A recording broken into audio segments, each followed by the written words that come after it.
Alright, howdy y'all. This is Redwolf. I had a comment from one of y'all the other day asking me about my opinions on whether I would take my 1917 or my RTAK-II if I had to just pick one knife. And I hope y'all don't mind if I'm sitting down for this. I got a lot I think I'm going to end up covering on this. And a little tired. So, these are two of my favorite knives right now. I like how they hold up. I like the quality of construction. And the question of which one I would take and why is kind of a hard question. Don't you stomp on my hat. Critters. So, I'm just going to show you some comparisons and try and talk over them as I'm going. So first off, for thickness, right here, the cold steel is thicker.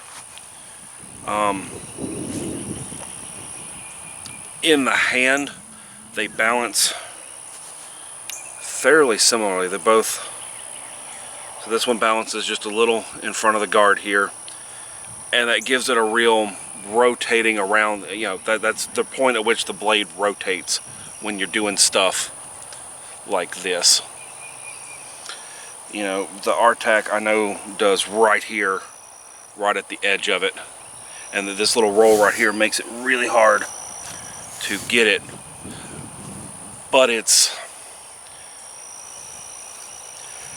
this one feels like it's exactly where I want it to be. And I do a lot of stuff with swords, so that might have something to do with it. This feels snappier. It feels snappier. It feels more control, more of the tip control. Now, I'll do some cutting and stuff with it in a minute. Size-wise, there's not a whole lot of difference. I'm going to line these up blade to blade and kind of give you an idea that there's not that much difference in them overall. And they're about the same overall, let's see, turn them like this. They're about the same overall length. Let's see, I'll do these tip to tip. So you got just a little bit more right here. But the handles on them, as far as these differences go, let's see, in both directions. The handles on them are a little bit different size. You have a little bit different, you have differing amount of grips. The Ontario kind of wins out in that department. I would say that the cold steel, for not having a hole, for just being a straighter grip, it really feels comfortable. I can get a good grip, it's solid, there's no hot spots. It's fairly stable. It's locked in there. I like that. But it does have wood, and it is smooth. It can get a little bit more slippery than this Ontario with the texture of the tang and the micarta. I will say that.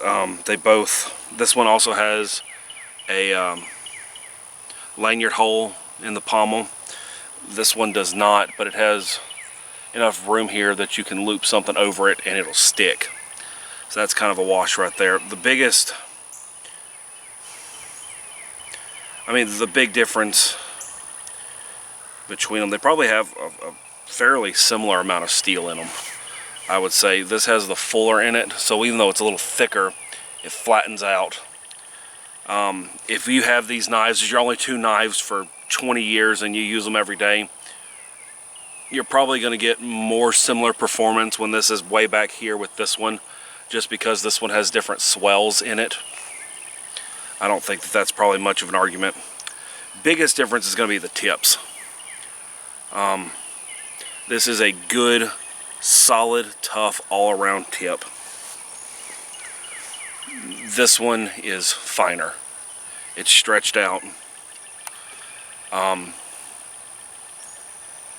It'll be easier to get in stuff, heavy clothing. It'll be easier to do smaller tasks and stuff like popping splinters or blisters or stuff if you have to. But it's also more likely to snap off if you go boring into wood and stuff like that. Kind of a catch-22 on that point. I'm about to do some testing on stuff. One of the things that I will say, I'll use this, which if you haven't seen my review on how I managed to break this, you should check it out. This doesn't have as many good options for blocking or fighting stuff like this. You're more likely to chip an edge if that matters to you at a moment when you're blocking a sword coming at your face. You do have a little bit more. Your underhand grip is okay on this one. Man, biting flies. Your underhand grip is okay on this one, but this really takes a saber or a Bowie hammer grip type thing on that front. I really think that this was more geared toward being a fighting knife. It is heavier, but you do have some safety net in your blocking on this thing. So I would say, first off, on the which one is better, if you plan on getting into hand-to-hand combat against unknown enemies carrying unknown armaments, this is probably the better fighting knife. If that's not an issue, this is probably going to be this is going to fail a little bit in that category. I don't know if that makes it a bad choice. It's just not going to be as good. Now, as far as looks go, and looks are important, I think cold steel looks better. It's not OD. It's got wood. It's got this blued steel. It's got those kind of classic lines. But the sheaths, man. Cold steel sheath makes the Onterios look pretty bad. Now, you couldn't strap cold steels onto a molly vest or a backpack or anything. Ontario has so many options, different holes, different ways to lock it in. If you need to lock stuff in, that is important. Cold steel makes a pretty nice sheath. You know, that's upside down. I wouldn't want to just hang upside down with it. It does have the swivel, so it's unlikely to do that. But you can't really attach it any other way. One thing I also do like about it is it has the chape on it. And this little bit right here, these are not, one, it adds some weight to it so it actually sits right. But two, the original purpose of those is when you're on a horse, if you fall off the horse. Because if you're on a horse, you're probably going to fall off at some point. When you land, this keeps the knife from stabbing you. I've read several interesting accounts of that happening, or people attributing their more expensive, heavier knife sheath with not getting stabbed when they fell off their horse and landed on a root or everything turned up, stuff like that. This does, however, weigh noticeably more than the Ontario. So if weight is an ultimate concern, the Ontario system is better. Also, I think, does this one come up on this one? No, but it does have, the way I normally carry it, you do have a regular belt sheath. I forgot to do this earlier. You get belt loop, or you can pull it through here if you want it to ride. The Ontario also, I like to carry it on my right hip, so I can just pull it straight out. The cold steel basically rides solo on the left hand side. There's not a whole lot of other ways to carry it. So if wearing it at multiple points on your belt or your equipment is important, Ontario is the front runner. Let's see, let me get yeah, let me reposition and we'll go from there. So, if my camera works out on me, y'all can see, for everybody who wants to know that this is the real deal, See this all down here? Okay. Y'all know this is the real deal. I got my ugly mocks on. Y'all know I'm legit today. Alright, so I'm going to start with my Ontario. This is like a, what are you, 1.5" diameter little stick.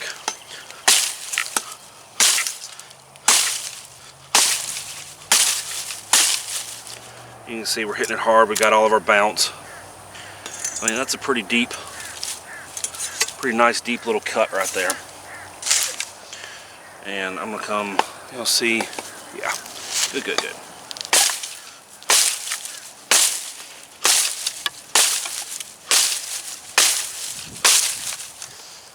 See, that's a little bit springier. You're knocking her loose. But it's fairly similar performance. I would say on this particular test, this one time, I was probably a little bit more accurate with the Ontario. But I'm gonna say that's pretty well a wash on that. It does bite a little bit better, probably because the that more full flat grind. This wants to hit and bounce, where this wants to dig in a little bit. Performance wise, I don't think that's going to matter much, but that's kind of on you. And this is some I don't know what this is. This might be wild plum, native plum, but it's some stuff I cut a year, 2 years ago now, something like that. It's been kind of sitting here hardening on the ground. See, I got a small tree over here. I'm going to return the camera again and get us some more targets. I think I've got the camera in a pretty decent place. So I'm going to start right here. So here's some little spriggy stuff.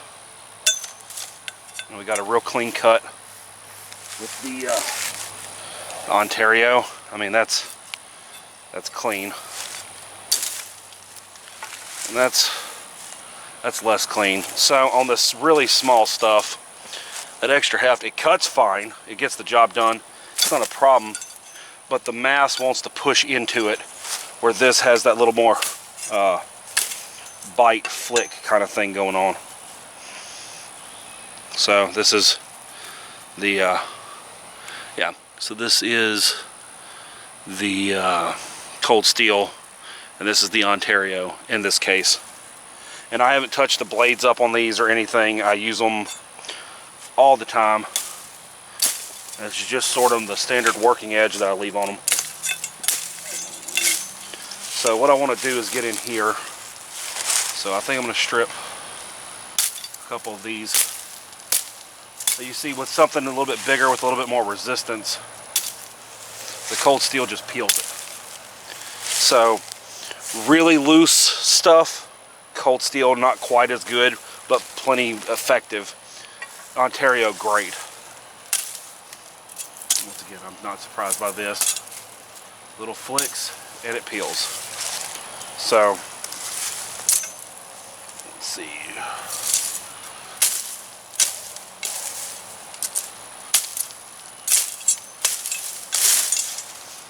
All right, so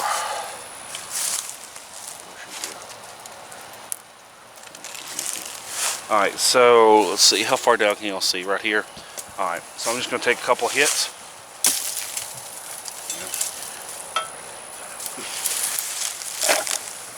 Oh, that's +1 Ontario. It's really not a particularly tough tree.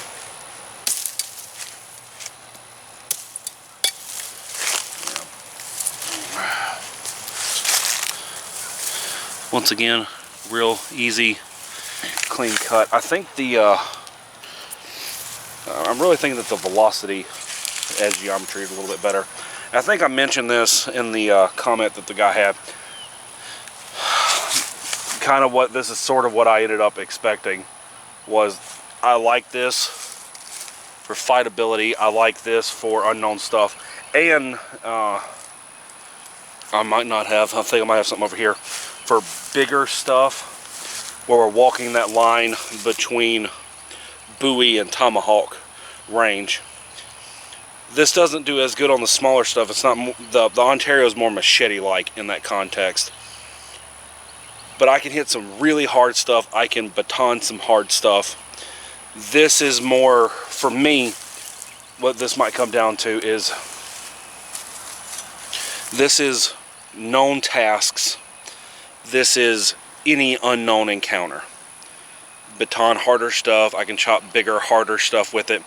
I don't think one-to-one, it's probably gonna, no matter what else I do, one-to-one, this is probably going to perform slightly less well than this does, because they have different grinds. They have different bevels and stuff like that. And this is a tougher, more traditional saber grind compared to a more modern kind of flat grind.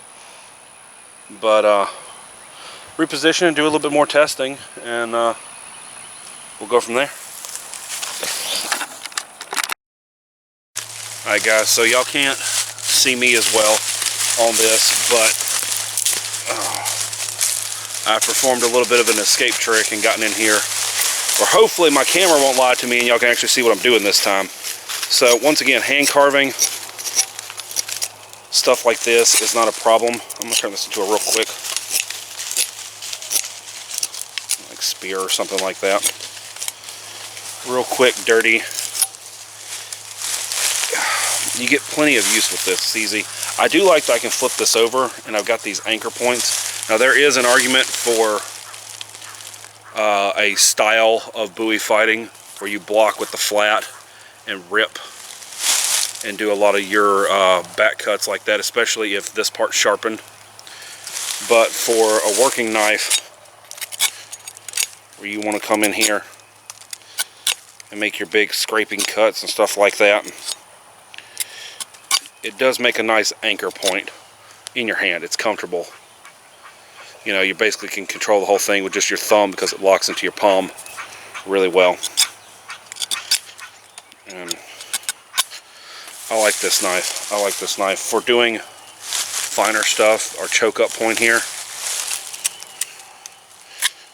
is plenty good.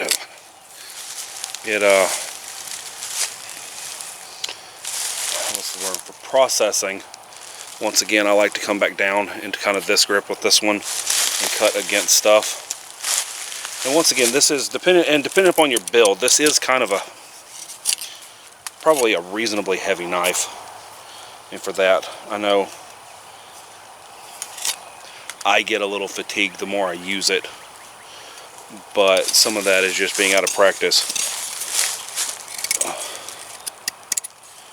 Once again, we're getting our little curls, and you know, your curls and your notches and whatnot. They're really not hard to make with any of these.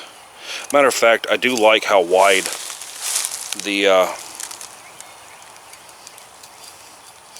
spine on this knife is, because when you're putting your thumb in and stuff, even though it's kind of got a rounded, edge, but it's comfortable. You can keep doing this. It doesn't leave the same level as hot spot as fast as a lot of other knives I've used.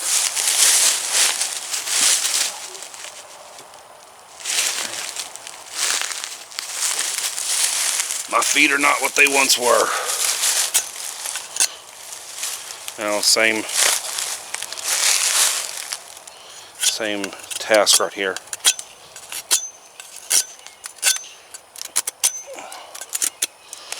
I would say that on this stick, or at least,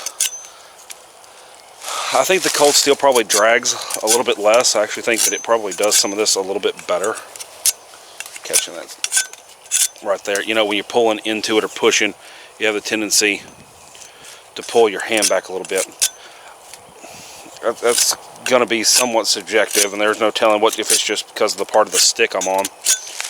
But for a lot of these tasks, once again, you get that little bit finer edge in there. We can get in here and do a whole lot of stuff pretty easily.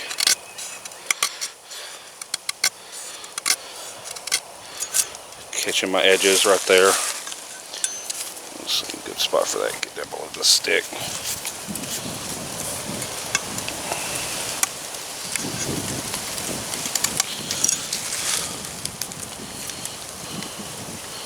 Did a little bit better on that. It's just not hard. You get in here, get your notches situated. This is really hard. I said that I thought this would probably be pretty hard in the comments, because it's easy to choose between a good and a bad option. That's pretty cut and dry. Picking between two good options is always more difficult. This does have the finish on it, so it's more weatherproof. Once again, even the micarta, it's more weather resistant. So if you don't have anything to take care of your knife, Ontario is probably going to be a little bit better of a call, depending upon how much you care about your knives. Y'all can't tell, but I'm famously rough on mine, so I don't really let that influence my decisions very often. I choked up on this.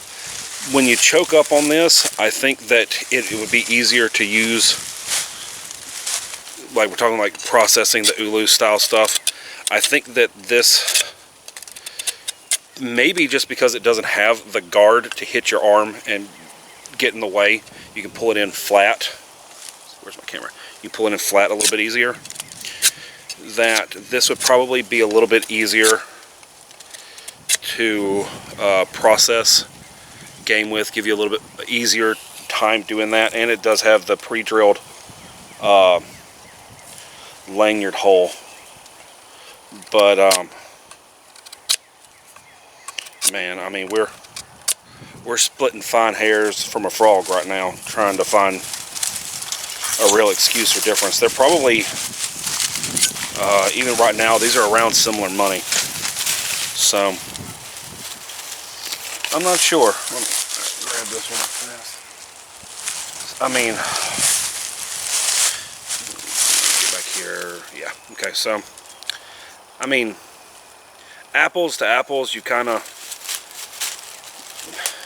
I think you can kind of see my problem that they both, hey, you can actually see me.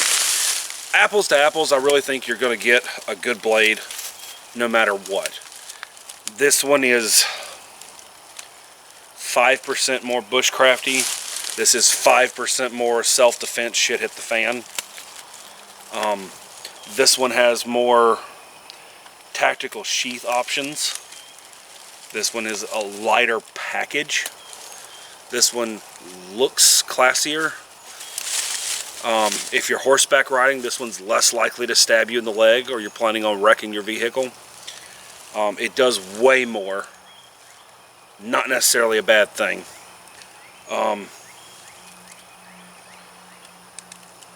You're going to be doing stuff that might chip your edge. This one is a little bit more robust than this one.